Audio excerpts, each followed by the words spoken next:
Perla, thank you. And we are following breaking news this morning. We just got new information into our newsroom about a deadly overnight crash that happened in Greenville County. Troopers just told us it was a four-car crash on Augusta Road. A Chevy sedan tried to go into another lane near Bethel Church Road. The Chevy hit the car in front of it, lost control, and hit two other cars going the opposite direction. The driver of the Chevy car died, we're told. No one else was hurt. Closing arguments are set to begin this morning in the trial for former Minneapolis police officer Derek Chauvin. Officials say he knelt on George Floyd in the deadly incident that happened last May. As the country awaits a highly anticipated verdict, cities across the nation are ramping up security in anticipation of protests. Jared Hill is in our exclusive Washington bureau. And Jared, why is this such a climactic moment for the nation? Nigel and Gabby, that video of George Floyd's death under the knee of a police officer reignited conversations about police use of force, the lasting impacts of racism, and what can be done to make those better. But this week, the focus really is on this specific case. What happened in those 9 minutes and 29 seconds when Mr. Derek Chauvin was applying this excessive force to the body of Mr. George Floyd? But the evidence is far greater than 9 minutes and 29 seconds. As closing arguments start today, we're expecting to hear both sides emphasize those points that they've made over the past 3 weeks. For the prosecution, that former Minneapolis police officer Derek Chauvin held his knee on top of George Floyd long after he posed a possible risk, resulting in Floyd's death. On the defense's side, bringing up Floyd's drug use and slightly enlarged heart to introduce enough reasonable doubt for the jury to acquit. We don't know when the jury is going to reach their verdict, but cities across the country are increasing security as we wait for the decision. Chauvin is charged with second and third degree murder as well as second degree manslaughter. In order for him to be found guilty, the jury's decision has to be unanimous. Reporting in Washington, I'm Jared Hill for WIFF News 4. Jared, thank you. Today marks a key milestone in COVID-19 vaccine rollout. Everyone 16 and older in the country is now eligible. This is a live look at the mass vaccination site. This is at the old Kmart in Greenville County near Greenville Memorial Hospital. Now, this milestone comes as half of all American adults have gotten at least one shot. Officials have given more than 209 million doses. 25% of the population is now fully vaccinated. The 7-day average for doses administered each day is more than 3 million. South Carolina officials have given out nearly 2.6 million doses of the COVID-19 vaccine. More than 39% of those eligible have gotten at least one shot. 26% are completely vaccinated. In North Carolina, 26% of the total population fully vaccinated. 36% have gotten at least one dose. In Georgia, 32% have gotten at least one shot. 20% are completely vaccinated. Dr. Anthony Fauci is urging Americans to get vaccinated. He's addressing what he calls the paradox between people who don't want restrictions in place but choose not to get vaccinated. They want to be able to say these restrictions that are put on by public health recommendations are things that they're very concerned about. So it's almost paradoxical that on the one hand they want to be relieved of the restrictions, but on the other hand they don't want to get vaccinated. It just almost doesn't make any sense. Dr. Fauci says he expects the FDA to make a decision on Johnson & Johnson vaccine this week. Distribution was paused after 6 cases of a rare blood clot.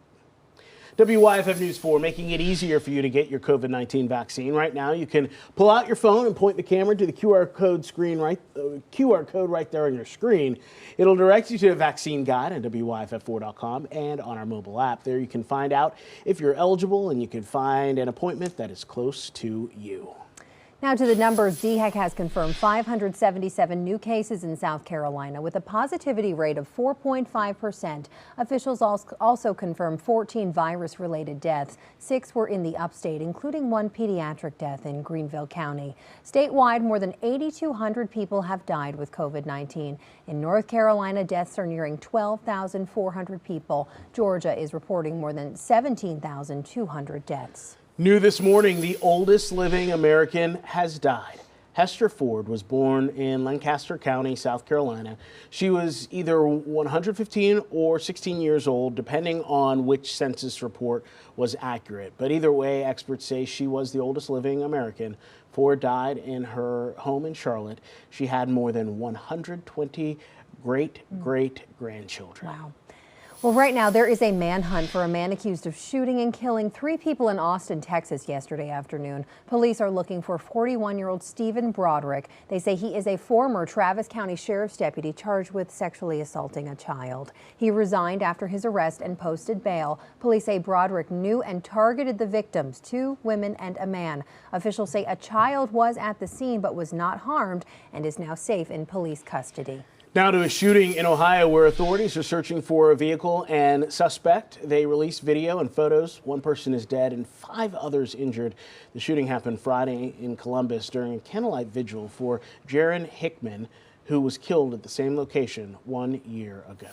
Minnesota authorities are investigating after police shot and killed a man suspected of carjacking. It happened yesterday just outside of Minneapolis. Police say the suspect, described as a white man in his 20s, crashed 1 car with stolen plates, then carjacked another vehicle at gunpoint. The suspect fired several shots at Burnsville police officers who chased him until he crashed the second car. Multiple police officers returned fire, hitting the suspect, who died at the hospital.